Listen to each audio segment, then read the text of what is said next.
Decidiu prorrogar por 15 dias a exclusividade para pessoas físicas na compra de carro zero com desconto. O programa de redução de preços dos automóveis e de incentivo à renovação da frota de caminhões e ônibus tem o objetivo de atenuar a crise no setor, que responde a 20% do PIB da indústria de transformação no país. E para falar justamente sobre esse assunto, recebemos em nosso estúdio aqui da Jovem Pan o advogado especializado em direito internacional, Omar Rached. Muito bom dia, Omar. Falei seu sobrenome certo, você me corrige aqui qualquer coisa. Muito bom dia ao senhor, muito obrigada pela participação. Bom dia, Paulo, muito obrigado. Obrigado pelo convite, falou o nome certo, sim. Bom dia, Marcelo, obrigado por estar aqui compartilhando com vocês algumas ideias. Perfeito. Bom, os modelos populares estão com desconto, a gente tem visto aí nos últimos dias, mas os juros eles seguem altos, né? Já é hora de financiar um carro? Eu penso que ainda não, né? Porque essa medida, embora seja uma medida louvável, né, que o governo está fazendo, é uma medida também que ela é temporária. Então, por esse motivo, assim, olhando pelo ponto de vista da economia como um todo, nesse momento talvez não seja um bom momento para fazer um financiamento. Mas quem tiver a condição de fazer a compra nesse momento com recursos próprios que já dispõe, eu penso que sim, é um bom momento para poder aproveitar esse desconto, que é um desconto, como eu já falei, temporário, mas é um desconto interessante que pode trazer aí uma economia para o consumidor final. Omar, a gente sabe que justamente essa situação, a cadeia, né, do setor automotivo é muito longa, tem as autopeças, né? É um setor que emprega muita gente mesmo no Brasil, que vem patinando, né? Tem capacidade para produzir 5 milhões de veículos, está após pandemia na casa de 2 milhões, então tem uma capacidade ociosa muito grande. Ao mesmo tempo, o governo quer cortar as isenções, aí rever todo esse modelo, mas novamente fez um aceno ao setor automotivo, que há uma relação histórica entre o presidente Lula e o setor automotivo?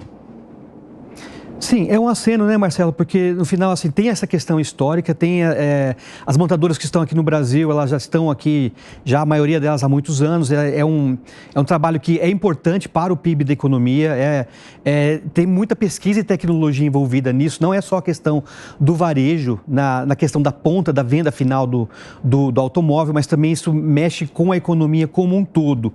Agora, nós temos que lembrar também, né, que nós tivemos vamos dizer, uma disrupção, tivemos uma interrupção das cadeias de suprimento, como você mesmo mencionou, as cadeias de suprimento longas, elas sofreram, vamos dizer, uma interrupção aí nos anos passados. Então, isso acaba afetando um pouco o nível de produção, que é o nível de produção linear. Isso não é só no Brasil, mas o Brasil foi bastante afetado em relação a isso.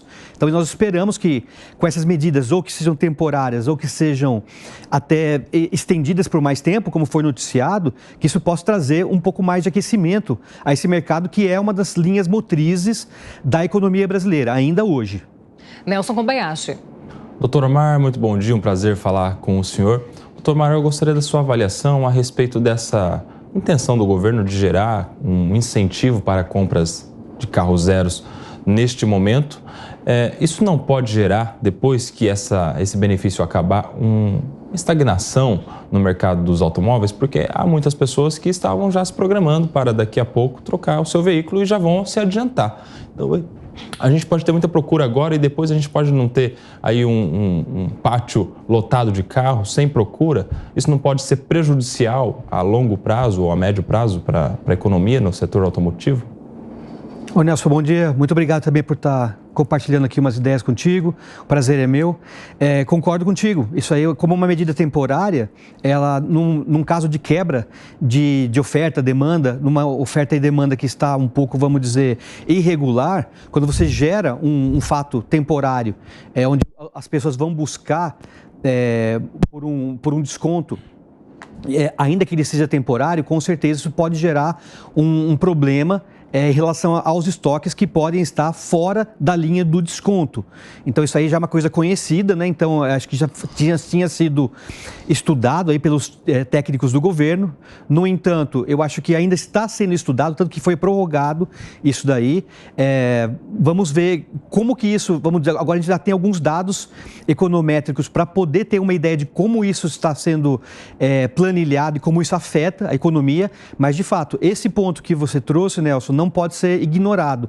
Pode ser, sim, que isso gera um problema econômico em relação aos estoques depois do desconto, e isso pode gerar os pátios um pouco mais lotados. E, doutor Omar, desde que esse anúncio foi feito, deste desconto para os carros populares, muita gente já correu para comprar seu carro, tanto que nos últimos dias esse número de pessoas comprando veículos subiu bastante, né? Mas essas pessoas, elas podem se enrolar mais para frente justamente por causa dos juros, que é o que a gente tem falado por aqui. Sim, também tem isso, porque você faz um aquecimento, né, Paula, vamos dizer, um pouco... Tem uma ligação desse desconto, é um estímulo temporário, que embora tenha sido prorrogado, mas você aquece, vamos dizer, um pouco artificialmente. Isso gerou, inclusive, algumas repercussões antes de ter quando essa medida foi anunciada, ainda não tinha se tornado uma regra. Então, isso já gerou um efeito no mercado e depois nós não sabemos que efeito que vai gerar no mercado. Pode ser de estagnação ou pode ser também que exista mais uma prorrogação, mas, de fato, como eu tinha mencionado antes, talvez não seja o melhor momento para aproveitar o desconto com o financiamento, porque aquele desconto que você vai receber, ele pode ser depois diluído num financiamento a médio prazo, longo prazo, porque as taxas de juros ainda estão um pouco altas, então a gente não recomenda que seja feita essa aquisição através de financiamentos longos, né? Mas quem dispõe de recursos próprios, sim, pode estar aproveitando um pouco mais essa situação nesse momento. Omar, a situação só não é pior para as montadoras porque as grandes locadoras fizeram muitas compras diretas com as montadoras ao longo desse ano de 2023. Agora abre esse caminho aí de uma redução de preço. O brasileiro, claro, acompanha. O maio esperou para fazer essa compra, mas o mercado já vivia situações como a taxa de juros muito alta, né? A gente sabe, a Selic está muito alta e os bancos reagiram.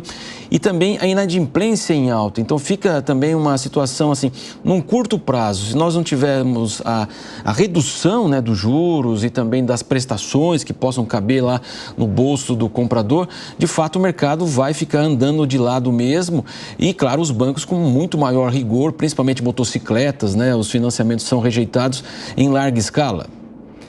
Eu penso que essa colocação sua, Marcela, ela procede, porque ela precisa de um pouco mais de estudo. Eu acho que os técnicos, não só do governo, mas também das associações, estão observando isso aí e buscando trazer medidas de reaquecimento. Medidas temporárias nem sempre têm efeitos mais longos, porque a cadeia é longa, né? E pelo setor ser muito, muito relevante, essa questão das compras diretas, né, das locadoras que têm suprido, aí, vamos dizer, as vendas que estariam faltando no varejo, elas podem até denotar que existe uma mudança um pouco no mercado, né, onde exista um perfil um pouco mais consumidor na parte automotiva, mais nessa parte de serviço ou serviço de locação, do que propriamente de vocês ter a propriedade do carro. Então, isso é uma coisa que tem sido estudada no mundo inteiro, não é uma tendência só no Brasil, mas de certa forma, também pelos benefícios tributários que tem essa venda direta para as locadoras, isso acaba contribuindo bastante. Isso já não é de hoje, já faz de alguns anos. E para reaquecer esse mercado de forma mais perene e também levando em consideração as questões de restrição financeira, restrição tem muita gente que realmente está negativada e também a questão de uma taxa de juros que é um pouco impeditiva, nós temos que ter soluções novas e talvez mais permanentes. Se for pensar na questão de redução de tributos em relação à venda direta de carro para consumidor final, eu penso que talvez uma medida de redução permanente fosse mais acertada para poder reaquecer esse mercado. Kobayashi. Doutor Omar, eu gostaria de saber a sua avaliação sobre a medida que o governo tomou para compensar esse incentivo à compra de carros 0 quilômetro, que é a reoneração antecipada do diesel. Aparentemente, essa conta vai ficar com o cidadão mais pobre, que é impactado pela inflação gerada a partir do aumento do diesel, vez que nós temos um transporte majoritariamente rodoviário no nosso país, transporte de alimentos, de insumos e de tudo que é produção que chega na mesa do cidadão. O senhor acha que essa foi uma medida acertada? Isso faz sentido? Não é colocar na conta do mais pobre o benefício que aquele que tem dinheiro para comprar um carro vai ganhar? Então, Fábio, nesse caso, quer dizer, sempre você vai ter que ter medidas compensatórias, né? Para você tem vamos dizer, um waiver, abre mão de certa parte de uma arrecadação, seja de forma direta ou indireta, você tem que haver uma outra forma de compensação. Talvez, e eu concordo contigo na sua análise, não tenha sido a melhor escolha de você conseguir fazer uma compensação através de combustível fóssil, ainda mais o diesel, que ele já teve vamos dizer, um incremento de preço nos últimos anos por questões externas, né? Questão de oferta e demanda, que foram afetadas pela guerra também. E isso, com certeza, como impacta no transporte público e nas questões de fretes, né? Do pessoal que faz, que leva carga, que usa esse combustível, isso eu acho que é uma compensação que acaba sendo cobrada justamente numa base muito mais ampla, na base da sociedade. Então, embora a gente saiba que não exista mágica, né? Vamos dizer, não dá para ter um estímulo desse ao setor automotivo sem ter uma medida compensatória, eu penso que não é a mais adequada, Fábio, porque, de fato, ela está pegando, vamos dizer, em faixas que são menos favorecidas e que necessitam de transporte público, que necessitam do frete, mesmo na parte de alimentos. Isso é um dos componentes do frete de alimentos, de produtos em geral, comércio, serviços, né? Então, eu concordo contigo que essa medida compensatória talvez tenha que ser melhor estudada.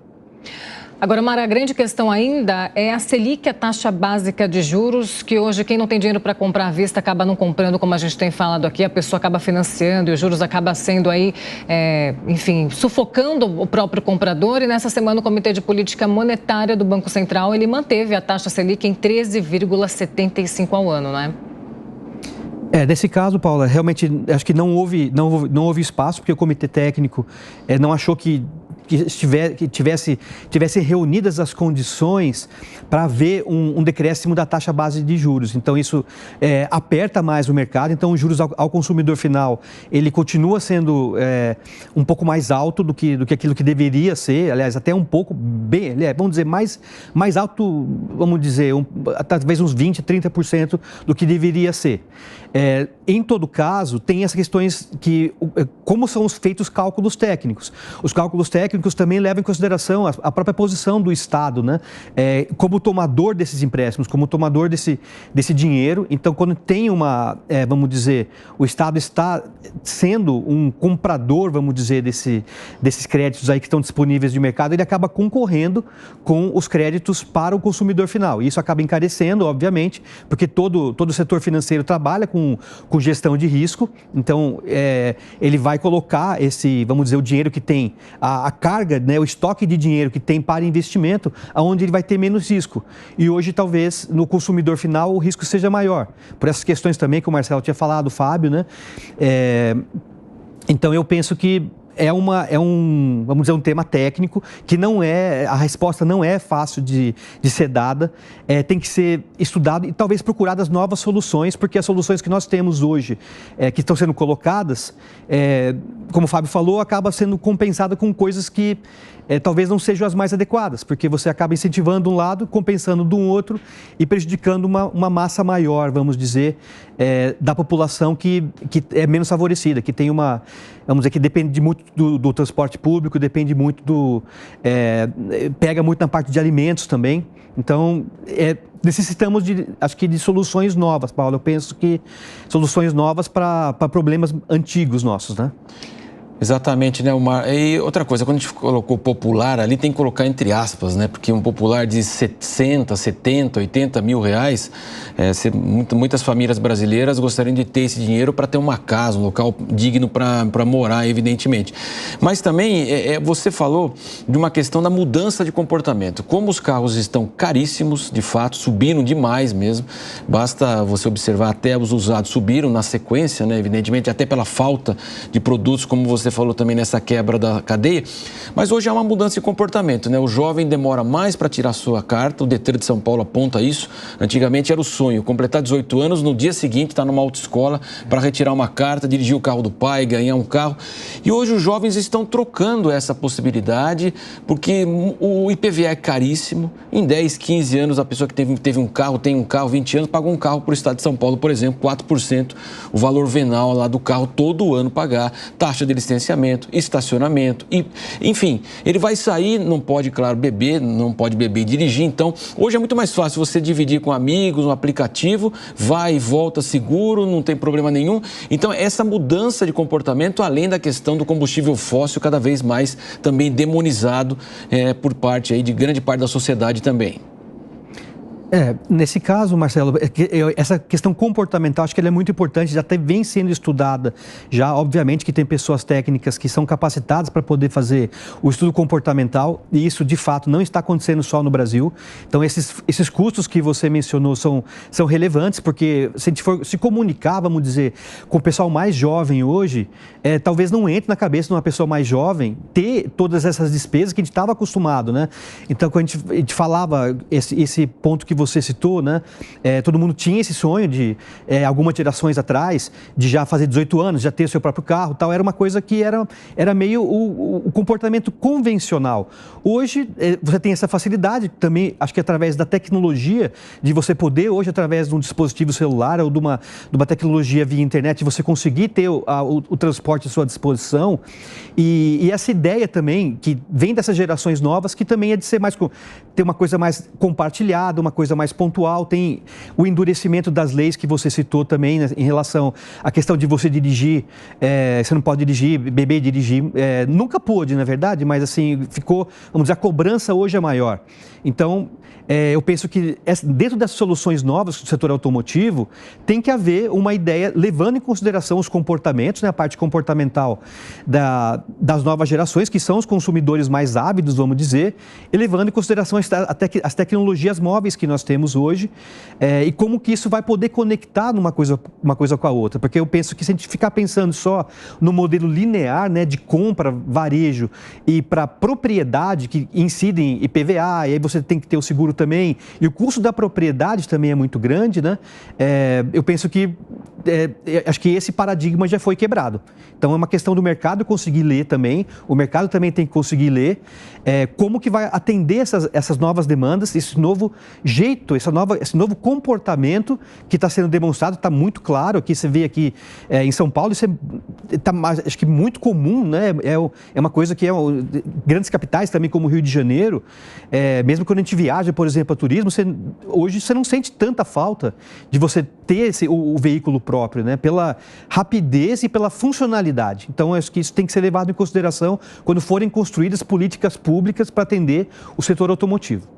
Agora, doutor Omar, para a nossa audiência, para o nosso ouvinte aqui que nos escuta pela rádio, que nos assiste, nossos telespectadores que nos assistem pela televisão, agora queremos uma dica sua mesmo.